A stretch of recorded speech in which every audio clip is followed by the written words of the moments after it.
There are over 340 million people in this country alone. There's so much to learn, so many people to learn from. Do not shortchange yourself, because education today is not education years ago. Education today is more accessible. You have a lot more resources. You have many more people who are willing to help and to guide you and to also, lock arms with you and walk you along this journey. So don't doubt yourself. Just go for it. It's endless. It could go in any direction. Accept it, understand it, but understand too that when you do attain, because you will, no one can take that away from you.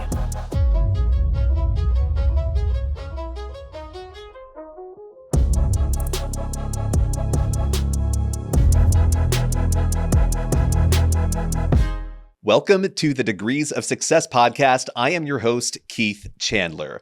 On today's episode, our guest is someone whose journey brings together leadership, service, education, and purpose in a powerful way. Dr. Shaun Ward is a law enforcement leader, scholar practitioner, and the founder of SLW Group, a people-centered consultancy focused on improving organizational performance through research, strategy, and innovation.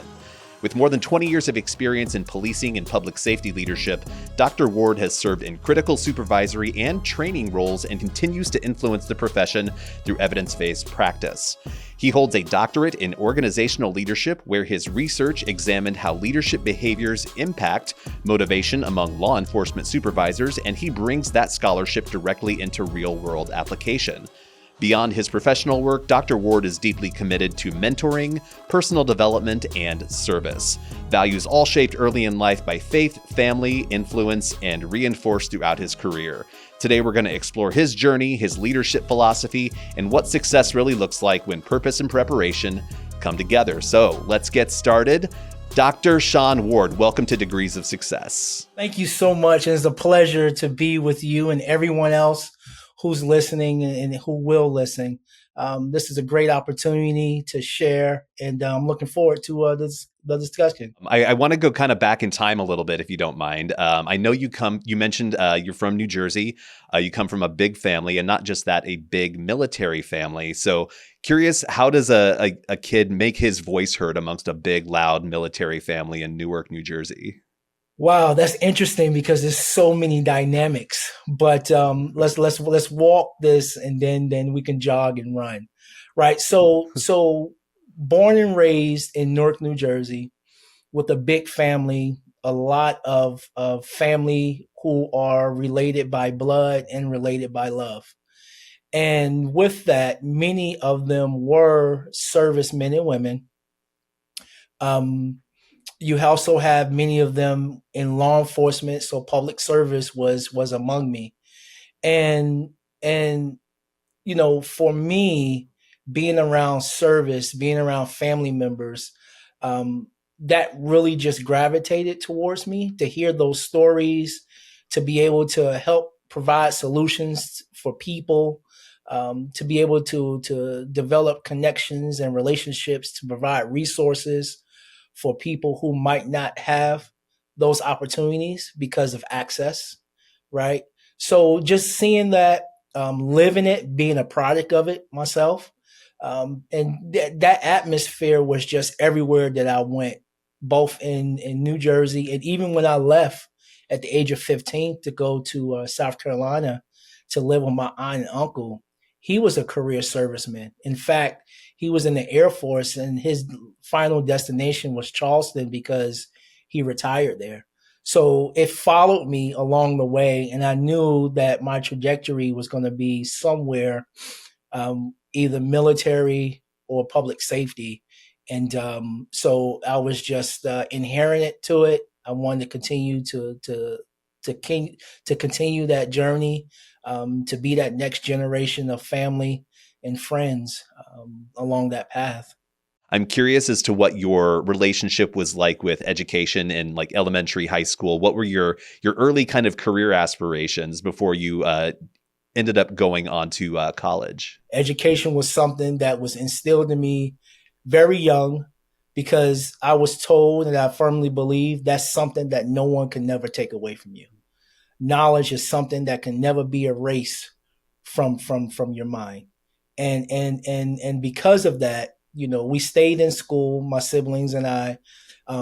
We moved around a lot, um, a lot in elementary and middle school, but school was a priority. And for me, school was an opportunity to escape some of my environments growing up. And my environments, I don't speak to them as negative environments.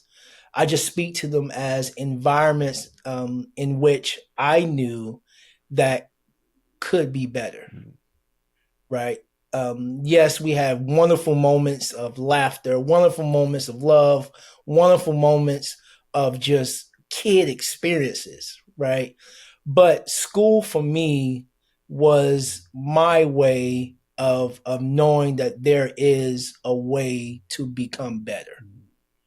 And I know without that, um, I would have a tough time continuing to navigate throughout life. And I knew it really didn't give me that aha moment until I was in the fourth grade. And in the fourth grade, I was held back that grade. Really? And being held back, that was something that my family certainly did not tolerate. But it was one that charged us enough and instilled something to me, knowing that I did not want to be who my environment tried to define me to be. Right. I knew that I did not at that very early age, because me being my mom's side, me being the oldest of five children, I had great responsibility.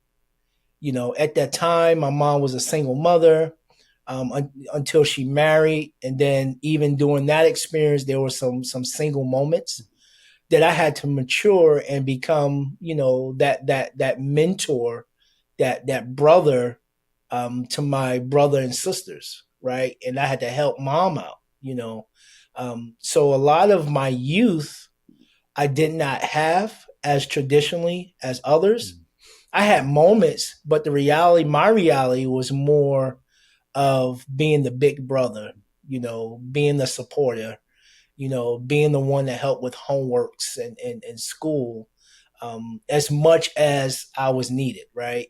I had the opportunity to skip the eighth grade, so I did that because sixth and seventh grade I really took it serious enough, my grades serious enough, and the principal at that time saw that, and I was able to skip the eighth grade. So I got right back on track, and just wanted to continue to forge ahead. Wow, that's beautiful. I love the setback, but even at a young age, you didn't let that set you back. It enhanced your ability to move forward. So continuing on with education a little bit, you attended Brevard College. Was there anything in particular that happened there, or was there anything that kind of drew you into getting into law enforcement? What was kind of the first thing that kind of turned the light switch on and said, this is a career that I want to pursue? Well, I always wanted to be in law enforcement. Really? In fact, initially, I didn't want to do local law enforcement. It was federal government. Okay. Just because when I grew up, many of my family members and their friends were all local law enforcement. So I wanted to be in law enforcement, but I wanted to go as high as you could possibly go, right? And so the federal government was my North Star at the time. And I applied for an internship with the Federal Bureau of Investigation, and I didn't get accepted. So then I started, saying, okay, I can still do something. What is that something? At the time I was studying integrated studies with emphasis in criminal justice and computer information systems. And I was studying a minor at the same time in pre-law. So I knew I wanted to be in that space. And then at that time, that college again was a 2 year. And then at my 2 year, it transitioned into a 4 year. So I stayed. And during that time, it was called campus police at the time. And I remember the chief of police offered me an internship because doing integrate studies, having some project as well. So the internship really turned me on much closer to law enforcement because I started to learn from that chief at that time. I started to build relationships and to get to ride around with the local police department at that time. So this local law enforcement thing is not bad either. So and then the campus went from that campus police chief left, and then this is where things really became pivotal for me, and I knew law enforcement was it. It's when I met the new director of the security department, who was in the Marine Corps, who was the director for a Fortune 500 company, and he come to the college, and we just started talking. I was already within my internship, so of course he wanted to know who I was, where I was from, why I'm doing this work, and why I want to be in law enforcement. And we forged a relationship where it went from him being a mentor to being a really close friend, and he calls me his son, um, because he saw something in me that I didn't even know existed. Not that he saw something to me that I really couldn't see. I didn't even know it was there. And one of the things that when you hear him speak about our experience together, he will always say that I was just a young kid, and I just pulled up my bootstraps, tied them tight, and just went to work. And I owe a lot of that to him, because it wasn't that he stepped in; he was just present. He was present from being my boss. He was present from being a friend, present from being a mentor. He was just present, and it was something that he wanted to do. It certainly wasn't something that he had to do. And I just saw how genuine he was, how caring he was. And again, it just brings it back to my anchor, right?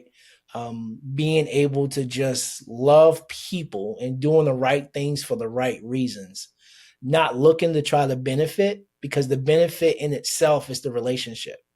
And I saw that in him.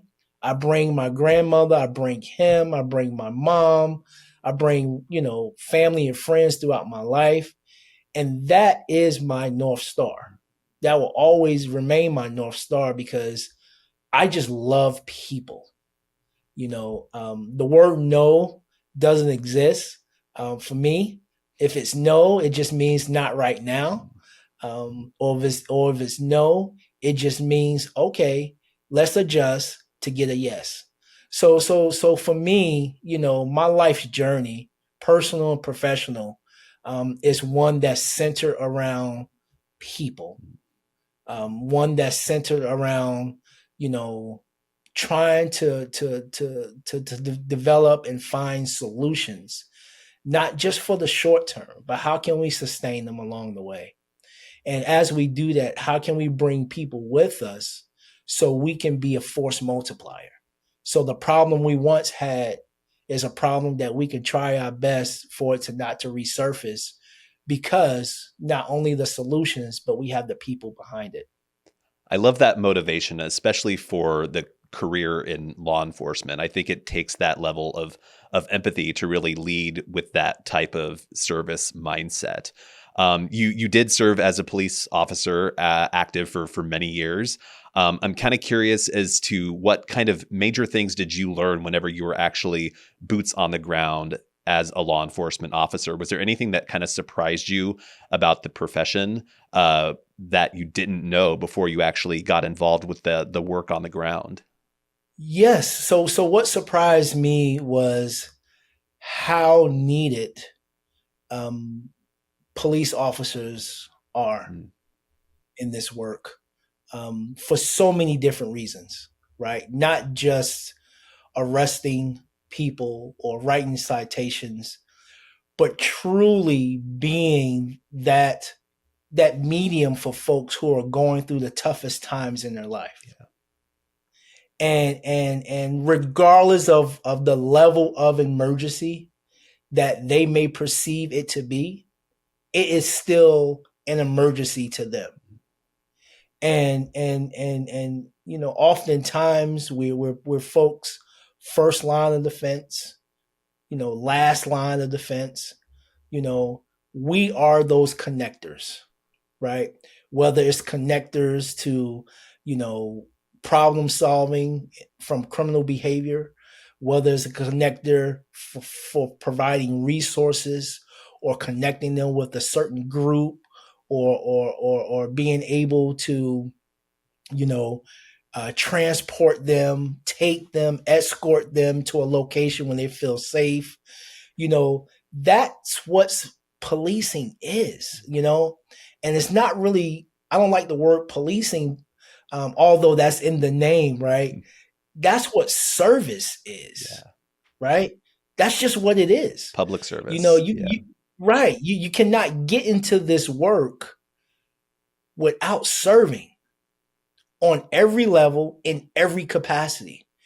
Oftentimes we're triaging situations, but we still have to show up and be present and present our best selves and offer the best possible solutions as we're triaging. So my big aha moment was just recognizing that every call for service, someone needs you. Mm, And oftentimes, I remind people that when we all are growing up, what's the phrase that we hear all the time? Whether it was told to us or we tell it to young ones today. Whenever you have an emergency, you dial 911. And because of that, guess what? We're going to show up. yeah. So when we show up, we have to understand that that is the condition that either ourselves or loved ones or others been accustomed to for so many years. If you have an emergency, you dial 911. Now, unfortunately, I will also say that every time people believe themselves to have an emergency, they dial 911, which, majority of calls for service aren't criminally related. Mm. Many of them are socially related. So that's why it's important that we partner with these organizations, to be able to supplement our response to help their needs, because they can do that. Because when we show up and we're dealing with a quality of life issue, that just delays a little bit more time for them getting the necessary services that they need. That's a good segue into kind of revisiting education a little bit. You have your Doctorate of Management and Organizational Leadership. At what point did you decide that you wanted to go back to school to pursue a doctorate degree? Not just any degree, but a doctorate degree, one that takes an intense amount of work and research. What motivated you to do that? Yes. So I was speaking to my mentor at the time. One of my mentors at that time, he was still with the United States Secret Service, and he was the assistant deputy director there. And at that time, or around that time, he was going back to school for his second PhD. Wow. Yes, he got his first one in engineering and then went back to get one in business administration.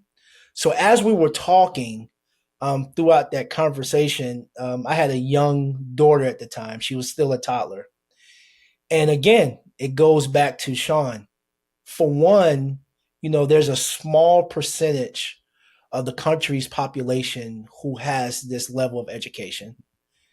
And two, he said, no one's going to take this away from you. And he also said that should you attain it, there's doors that's going to open for you that you've already identified. And there's doors that's going to open for you that you didn't even know exist. And if you want to be the best version of yourself, and if you want to continue into this law enforcement space, then begin to understand the significance of an impact and influence you can have having this level of education to bring into the profession. So when he said that, because it is not common for law enforcement professionals to have this level of education. It is more common now, but years ago it wasn't. Because, sometimes the requirements didn't suggest having an associate's, bachelor's, master's degree. And early on in this profession, I'm not even sure if a high school diploma was necessary. Over time, it progressed into these types of educational requirements. So when he said that, and he said it's going to be a small moment in time that you're going to experience this, and you're going to have late nights and early mornings in this moment in time, but you will see that it will be well worth it. It was a great experience. It was a challenging experience. The environment was very, very well set up for me to be successful with the University of Phoenix, for sure, by far. Had all available resources. The only thing that really, really challenged me until the very end was it all being abstract, right? There was no logic behind it because all through, even with the University of Phoenix obtaining my master's degree, it was all logic. You study this, you read that, you understand this, you take your quiz and or test, you can sort of, still be successful because there was a A and a B. But in my doctoral experience, it's almost like, yes, there's an A and a B, but you also have to create your version of an A and a B. And then you have to, be able to justify that with other people's version of an A and a B. The title of your dissertation was Leadership and Motivation of Law Enforcement Supervisors, a Phenomenological Study. I'm kind of curious as to why you ended up choosing that topic and what did you learn in the process of creating your dissertation? Yes, again, me just loving people, right? So I think my scholarship leans more into qualitative studies, being able to understand lived experiences, talk to people, watch people, and their behaviors. So I knew I wanted to be able to dig a little bit deep there. Also, in this profession, it's a people-centered profession, and there's just people that is working in an environment to help other people. But what motivates those people who want to do this work in helping other people? Because once the uniform is off, we all are humans, and we're all trying to figure out this thing called life in society, right? So I was very curious because even at that time, I too was when I started my doctoral journey, I was still an officer. So, and I knew that I had certain supervisors, certain sergeants at that time, and lieutenants and captains. They all had different styles. Some that I had a good working relationship with, and others challenging. So I wanted to know, um, I know how I was motivated to do the job, right? So I wanted to lean in a little bit more to understand how these first line supervisors, how they motivate others to do the job. Because anyone would tell you in law enforcement that the toughest job is the first line supervisor. So he or she has an extraordinary work to not only direct people to certain tasks and objectives, but also motivate them to want to achieve those tasks and objectives. So I was curious to learn, what is the phenomenon among each of these leaders, and how they do their work in motivating their officers. And for me, the similarities were there because with this study, I was able to do several different types of first line supervisors, and the commonalities were very, very eye opening for me. One in particular that I can always speak to was treat others as people first. Mm-hmm. That was common among these supervisors, right? We all know we have a job to do. But in that job, we have roles and responsibilities. It does not remove the fact that you're still a person. You still have feelings. You still have, thoughts. You still go through things along this life journey that's going to be challenging. You're still going to have setbacks. You're still going to go home at the end of your shift and possibly face some of the issues that you responded to while you were working on shift. All those things are real. So it was interesting to me to try to understand what these supervisors were doing to be able to continue to encourage their officers to show up and to not to just do the job, but want to do the job. I love your people first philosophy, and that's a great segue into some of the work that you do today. You're the founder of SLW Consultancy. I'd love to learn a little bit more about what you do, your mission, and the services that you provide. Yeah, so we primarily is neuro leadership, neuro for the fact of executive function. When you're talking about completing tasks, when you're talking about regulating your emotions, when you're talking about impulse control, and you want to make decisions with clarity. So what are the things that we can do cognitively to ensure that the decisions we make is clear? And the leadership aspect of it, the word ship in leadership, when it's conjoining with a word, it means the condition of, right? So when it means the condition of, I look at that as what is the condition of this leader, this person, right?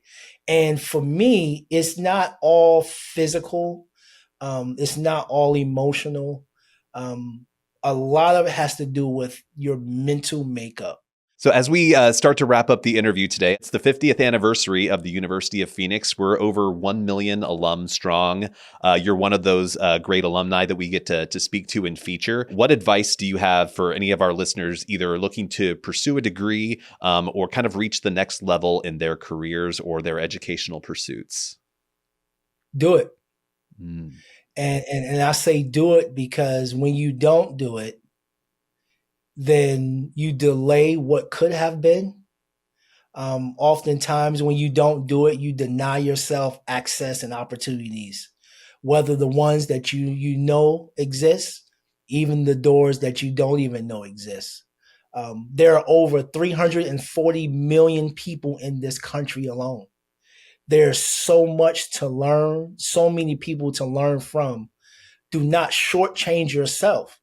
Because education today is not education years ago. Education today is more accessible. You have a lot more resources. You have many more people who are willing to help and to guide you and to also, lock arms with you and walk you along this journey. So don't doubt yourself. Just go for it. It's endless. It could go in any direction.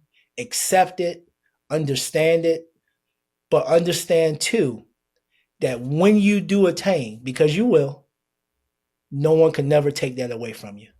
Dr. Shaun Ward, thank you so much for your time today. Dr. Shaun Ward is the founder of SLW Group. Thank you again for joining us on the Degrees of Success podcast.